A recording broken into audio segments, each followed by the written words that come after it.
Hello everyone, welcome back to Edison's School of Law. In today's video, I'll be looking at civil and criminal legal technologies using simple question and answer formats. Let's get started. Question 1. Who are the parties in a civil case?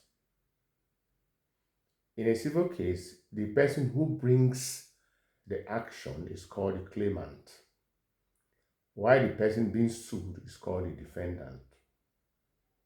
Question 2. What happens if a civil claim is successful? If the proceedings are successful and the defendant is found liable, the court gives judgment in favor of the claimant.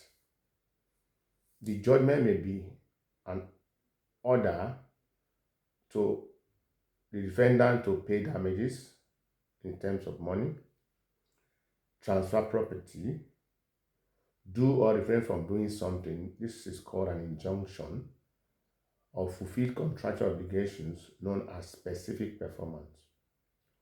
What terms are used in matrimonial or family law cases?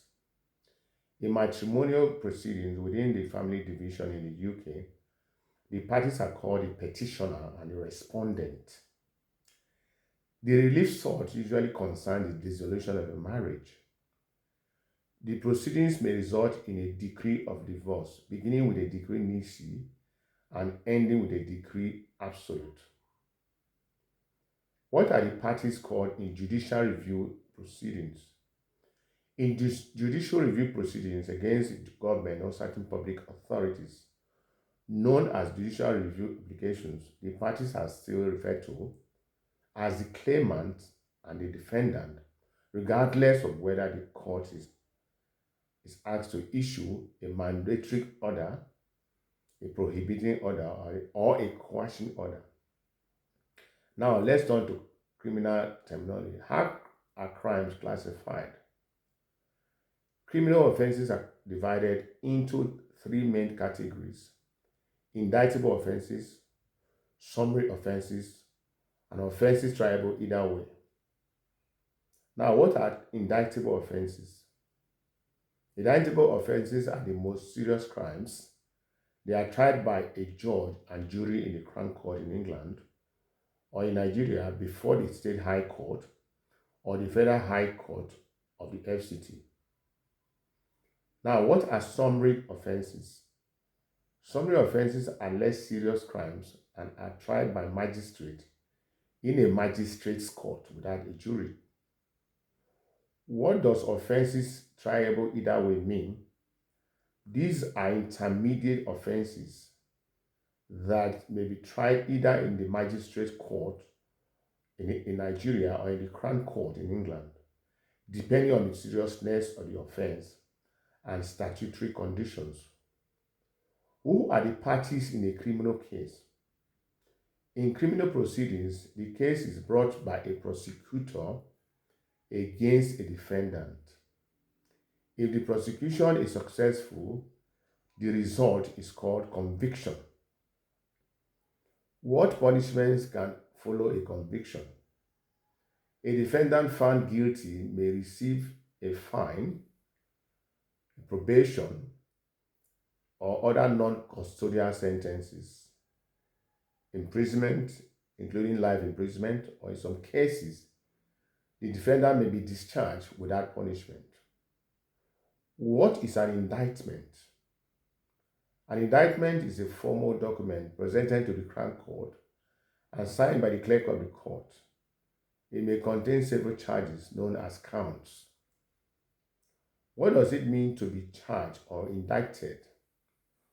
A person may be charged, tried, acquitted, convicted, or sentenced on an indictment, count, or charge. For example, a person is indicted on a charge of theft, tried for theft, and may be acquitted or convicted of theft. What is an information in criminal law? An information is a document used to bring a criminal charge before magistrates. We also commonly refer to a count or charge of an offense. What are the civil wrongs? Civil wrongs include breach of contract and torts. A tort is a civil wrong independent of contract and gives rise to damages even when no contract exists. Examples of torts include negligence, nuisance, defamation, assault and battery, false imprisonment, trespass to land, interference with goods. Not every wrong is a tort, only those recognized by law. What is a breach of trust? A breach of trust is another type of civil wrong. A trust is a legal obligation enforced by the courts. It arises where a settlor transfers property to a trustee for the benefit of a beneficiary, known as certificate trust. Where a trust is created by will, the settlor is known as a testator or a testatrix if female. That is all for today's breakdown of civil and criminal terminologies. If you find this helpful, don't forget to comment and let's share your experiences in the next. Till we meet again, this is Edesiri Enowo of Edesiri School of Law.